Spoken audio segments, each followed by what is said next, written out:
Sur le bord de la patinoire du Capital One Arena, Washington, Renaud Lavoie, fébrile, prêt pour le duel numéro 2 de la série de premier tour entre le Canadien et les Caps.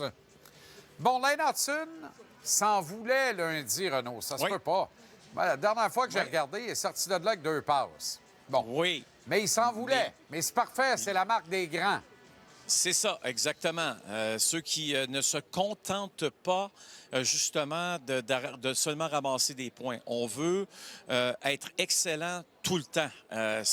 C'est un défi en soi de tenter d'être parfait dans la vie de tous les jours, dans la vie professionnelle de Lane Hutson. Il tente, évidemment, comme tu le sais très bien, de le faire parce qu'on en parle depuis le début de la saison, comment ce jeune-là prend les choses au sérieux. Après le match, on lui pose la question sur la rencontre, le fait que c'est une défaite en prolongation. Première réponse, Jean-Charles, qu'il donne, c'est « Ouais, on a perdu, c'est plate, ça fait mal, mais moi, ça n'a pas de bon sens. Je dois vraiment être meilleur. Je ne peux pas laisser des joueurs sans surveillance comme je l'ai fait sur 2 buts des Capitals lundi soir. » Et ça, comme tu le dis si bien, c'est la marque des grands. Maintenant, la question, c'est de savoir, Lane Hutson est tellement dur sur lui, OK? Est-ce qu'à quelque part, il ne faut pas justement lui dire, « Kid, écoute, c'est ton premier match en série. Faut pas là que tu commences à être découragé de tes propres performances. » On va écouter Martin Saint-Louis là-dessus. Lane, c'est pas un gars vraiment qui m'inquiète beaucoup. Tu sais, c'est un gars qui se corrige très vite. C'est un gars qui a faim. Il veut faire partie de la solution.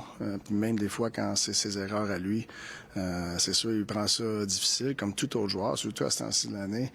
Mais c'est pas quelqu'un qui carry, qui transporte ça. Là, tu sais, je pense qu'il un coup que la game commence, il essaie de faire partie de la prochaine solution. Bien, il est évidemment une cible, Renaud. Puis ça a pris 40 minutes de s'ajuster au fait qu'il est la cible de l'ennemi. Il va falloir qu'il s'ajuste à ça toute sa carrière, tu me diras. Mais en 40 minutes, c'est la marque des grands joueurs. C'est la marque des superstars. Hutson a tout analysé ça. Il a tout computé ça. Il a dit, OK, c'est le même, vous voulez jouer ça? Il va me prendre de même. Il a choisi son moment, puis on en parlait ensemble avant le début de la série. Ne t'expose pas. Choisis tes moments. Reçois le vent qui est sous forme de tempête.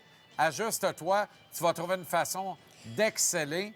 Et tout ce que le Canadien a produit de brillant en troisième période, c'est-à-dire beaucoup de choses, partait irrémédiablement de l'arrière et de Lane Hutson. C'est l'architecte et il sait comment. Oui, exactement. Puis en même temps, tu sais, tu parlais de protection, du vent qui souffle fort. Ça, c'est quelque chose dont on a parlé aussi hier. Justement, il va falloir obtenir de l'aide. Il faut qu'il y ait une certaine forme d'obstruction qui soit faite pour empêcher les joueurs des Capitals de venir à pleine vitesse frapper les défenseurs des Canadiens.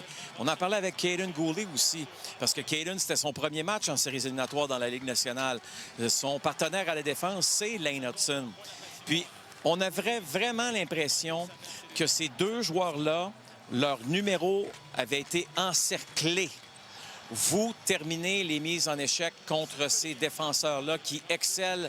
J'ai posé la question à Kaiden, est-ce que c'est un problème? Est-ce qu'il s'attend à la même chose pour le match de ce soir?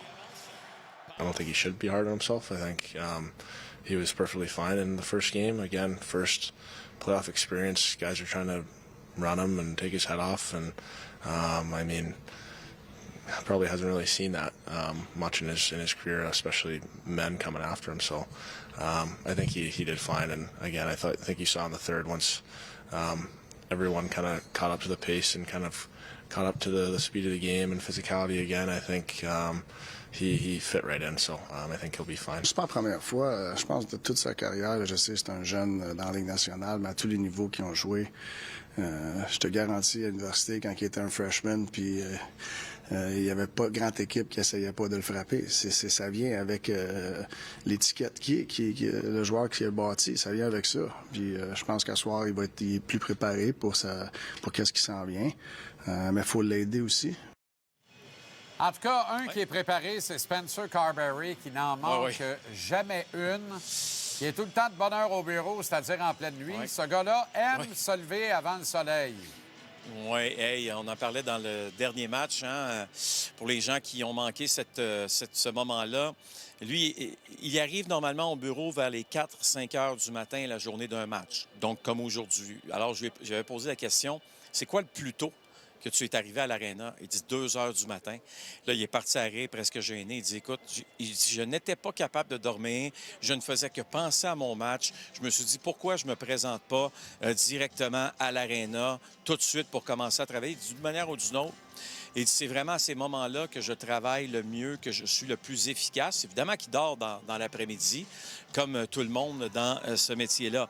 Puis aujourd'hui, c'est intéressant parce qu'on a parlé de Jacob Chychrun, qui connaît on va se dire, ses meilleurs moments dans sa carrière dans la Ligue nationale.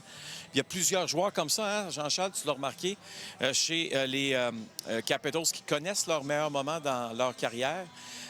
Puis, on a parlé du fait que Jacob Chychrun, son père Jeff, a joué dans la Ligue nationale. D'ailleurs, son père Jeff est né à La Salle.